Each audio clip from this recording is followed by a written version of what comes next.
This video is going to show you how to use the Path to Manhood Portfolio OneNote notebook once you have it downloaded and open in your OneNote application.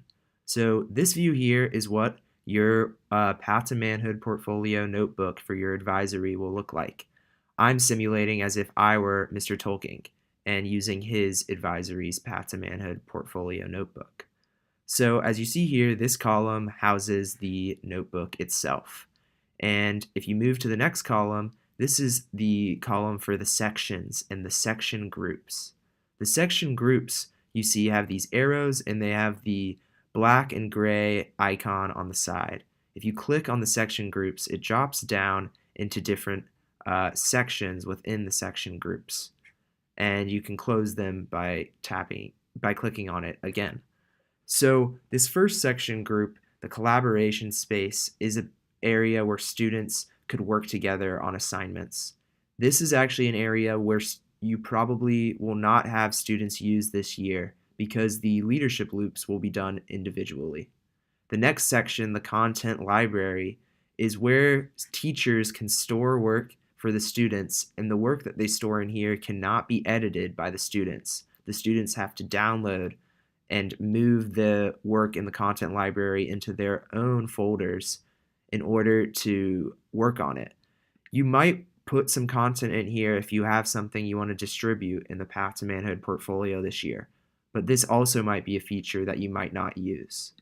So those are the features that come with each of these advisory notebooks. The teacher-only section is the important section group that you need to know about. Within the teacher-only section, you will have these sections. The using the teacher-only space is just provided by Microsoft to give you some tips on how this could be used. You may or may not need to read over that. But the main part that you need to know about here is the leadership loop section.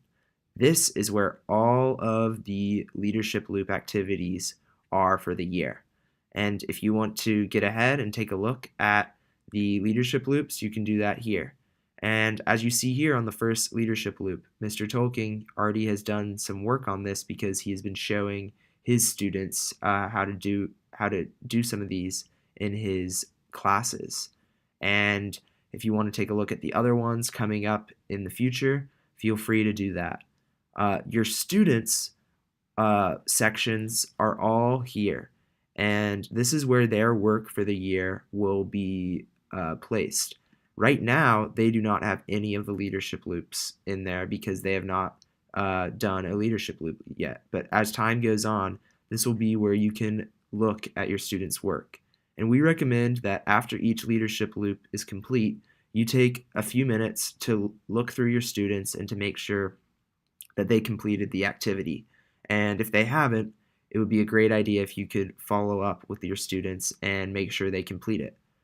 So that is how you're going to access your students' work. We also recommend that accessing your students' work should be useful for you as an advisor. It should be a great tool for you to get to know your advisees better and develop an even stronger relationship with you that you will develop over the year, because you will have access to information that is about themselves and talking about things like their communities in the first leadership loop, the community web. So that is the basics of using the OneNote advisory notebook. And if you have any questions, follow up with Ms. Murphy, Mr. Tolkien, or Mr. Clayman.